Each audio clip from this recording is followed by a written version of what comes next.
नरेश राज्यों का भारतीय संघ में विलय अर्थात देसी राज्यों का भारतीय संघ में किस प्रकार से विलय किया गया, इसका अध्ययन कर रहे थे। जिसमें पहला जो हमारा वीडियो था उसमें हमने पढ़ा कि स्वतंत्रता से पहले देसी राज्यों की क्या स्थिति थी, फिर स्वतंत्रता के समय क्या स्थिति थी, और सरदार वल्लभ भाई पटेल जो थे वो देसी रियासतों की प्रति क्या नीति को अपनाना चाहते थे। फिर जो हमारा दूसरा वीडियो था उसमें हमने अध्ययन किया कि सरदार पटेल को जो देसी राज्यों का एकीकरण करना था उसमें कौन कौन सी समस्याएं जो उनका सामना करना पड़ा और कौन कौन सी रियासतें जो थी उनके लिए समस्या बनी हुई थी। जिसमें हमने अध्ययन किया कि जूनागढ़ जो है वो किस प्रकार से समस्या बना हुआ था, फिर हैदराबाद किस प्रकार से बना हुआ था, इसी प्रकार से जम्मू कश्मीर जो उनके लिए किस प्रकार से सबसे बड़ी समस्या बनी हुई थी। क्योंकि यहाँ पर कुछ जगह ऐसी थी जैसे आपके हैदराबाद है और ये जूनागढ़ है, यहाँ पर बहुसंख्यक जनता क्या थी, हिंदू थी, और यहाँ के शासक जो थे मुस्लिम थे। इसके अलावा जो आपका जम्मू कश्मीर था, यहाँ का शासक तो हिंदू था लेकिन यहाँ की जनसंख्या जो थी वो बहुसंख्यक मुस्लिम थी। इसलिए पाकिस्तान जो थे वो इनको अपने साम्राज्य में मिलाना चाहता था क्योंकि ये इनके नजदीकी रही थी। हम लोग हैदराबाद की जम्मू कश्मीर की समस्या जो उसका समाधान कर रहे थे, जिसमें हमने देखा कि फिर बाद में 13 अगस्त 1948 को दोनों पक्षों में युद्ध बंद करने और समझौता करने हेतु एक आधार प्रस्तुत किया गया। और आधार ये था कि पाकिस्तान कश्मीर से अपनी सेना हटा ले और पाकिस्तान कबायलियों तथा गैर कश्मीरियों को कश्मीर से हटाने का प्रयास करे और सेनाओं द्वारा खाली किए गए क्षेत्रों का शासन प्रबंध स्थानीय अधिकारी संयुक्त राष्ट्र आयोग की देखरेख में करें। और जब आयोग भारत को सूचित कर दे कि पाकिस्तान में सभी शर्तें पूरी कर लिए तो भारत भी समझौते के अनुसार अपनी अधिकांश सेना वहां से हटा ले और अंतिम समझौता होने तक भारत युद्ध विराम की सीमा के अंदर उतनी ही मात्रा में सैनिक रखे जितने की स्थानीय अधिकारियों को शांति और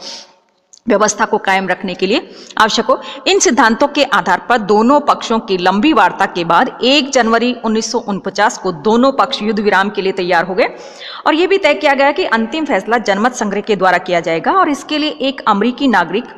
चेस्टर निमित्ज को प्रशासक नियुक्त किया गया। परंतु पाकिस्तान ने समझौते की शर्तों का पालन नहीं किया और जनमत संग्रह हो नहीं पाया और निमित्ज ने अपने पद से त्यागपत्र दे दिया। और इसके बाद इस समस्या को सुलझाने के लिए अनेक प्रयास किए गए परंतु एक को भी सफलता नहीं मिली और 1954 में पाकिस्तान पश्चिमी गुट में शामिल हो गया और उसे अमेरिका से भारी सैनिक सहायता मिलने लगी। अब पश्चिमी देश कश्मीरी समस्या पर पाकिस्तान का पक्ष लेने लगे। दूसरी तरफ सोवियत संघ भारत के पक्ष में आ गया और अब कश्मीर की समस्या शीत युद्ध का एक अंग बन गई और अगस्त 1965 में पाकिस्तान ने कच्छ और कश्मीर पर आक्रमण कर दिया परंतु भारत के हाथों पराजित होकर उसे ताशकंद का समझौता करना पड़ा और 1971 में पाकिस्तान ने एक बार फिर से भारत पर आक्रमण किए और पराजित होने पर उसे शिमला समझौता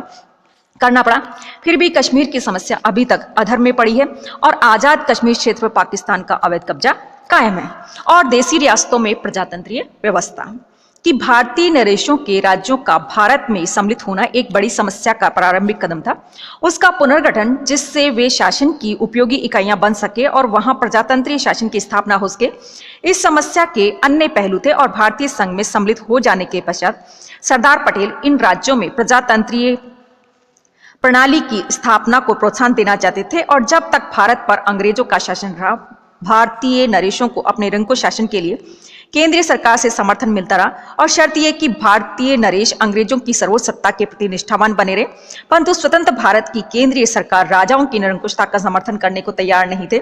भले ही वे केंद्रीय सरकार के प्रति निष्ठावान बने रहे। और सरदार पटेल ने भारतीय नरेशों को समझाया कि अंग्रेजी साम्राज्य को केवल जन आंदोलन के माध्यम से समाप्त किया गया था, इसलिए राज सत्ता का प्रयोग जनता के द्वारा जन कल्याण के लिए ही होना चाहिए। और इसके साथ ही भारत की ओर से राजाओं को ये चेतावनी भी दी गई कि वे किसी भी देसी रियासतों में अशांति और अव्यवस्था को सहन नहीं करेंगी और ऐसी स्थिति में भारतीय नरेशों को अपनी व्यवस्था स्पष्ट दिखाई दी। दूसरी तरफ सरदार पटेल ने नरेशों को यह आश्वासन भी दिया कि उसकी व्यक्तिगत संपत्ति और अधिकारों को सुरक्षित रखने का प्रयास किया जाएगा और इस आश्वासन ने स्थिति को बदलने में सहयोग दिया और सभी नरेशों ने सरदार पटेल के सुझाव को स्वीकार करते हुए अपने अपने राज्यों में प्रजातांत्रिक व्यवस्था को लागू करने तथा सुधारों को लागू करने का आश्वासन दिया। परिणाम यह निकला कि देसी रियासतों में एक रक्तहीन क्रांति हो गई और देसी रियासतें राष्ट्र की मुख्य धारा से जुड़ गई और देसी रियासतों में प्रजातंत्रीय व्यवस्था का आश्वासन तो मिल गया परंतु भारत सरकार के लिए एक अन्य समस्या आ खड़ी हुई। सरदार पटेल चाहते थे कि देसी रियासतों के लोगों को भी आर्थिक, शैक्षणिक व अन्य क्षेत्रों में समान अवसर और सुविधाएं मिले। परंतु इसमें सबसे बड़ी बाधा आर्थिक संसाधनों की थी। अधिकांश देशी रियासतें आर्थिक दृष्टि से इतनी कमजोर और सीमित थी कि वे अपने ही बलबूते पर विकास की दिशा में कदम उठाने में असमर्थ थी और जन कल्याण की दृष्टि से उनके स्वतंत्र एवं पृथक अस्तित्व का औचित्य ही नहीं था। अतः काफी विचार विमर्श के बाद सरदार पटेल ने दो प्रकार की पद्धतियों को प्रोत्साहन दिया, एक बाह्य विलय और दूसरी आंतरिक संगठन। बाह्य विलय में छोटे छोटे राज्यों को मिलाकर अथवा पड़ोसी प्रांतों में विलय करके एक राज्य बनाया गया और आंतरिक संगठन के अंतर्गत इन राज्यों में प्रजातंत्रीय शासन व्यवस्था लागू की गई, जिसमें आम आदमी भी दैनिक प्रशासन से जुड़कर उसका सहयोगी और समर्थन बन गया। और दूसरे शब्दों में राज्यों में नरेशों के निरंकुश शासन के स्थान पर अब जनता का शासन स्थापित हो गया। और दिसंबर 1947 ईस्वी में उड़ीसा और छत्तीसगढ़ के 39 राज्यों का उड़ीसा और मध्य प्रांत में विलय हुआ। फरवरी 1948 में 17 दक्षिणी राज्यों को बंबई प्रांत के साथ मिला दिया गया और जून 1948 को गुजरात तथा काठियावाड़ के सभी राज्यों को भी बंबई प्रदेश के साथ शामिल कर दिया गया। पूर्वी पंजाब, पटियाला तथा पहाड़ी क्षेत्र के राज्यों को मिलाकर एक नया संघ बनाया गया जिसमें पेप्सू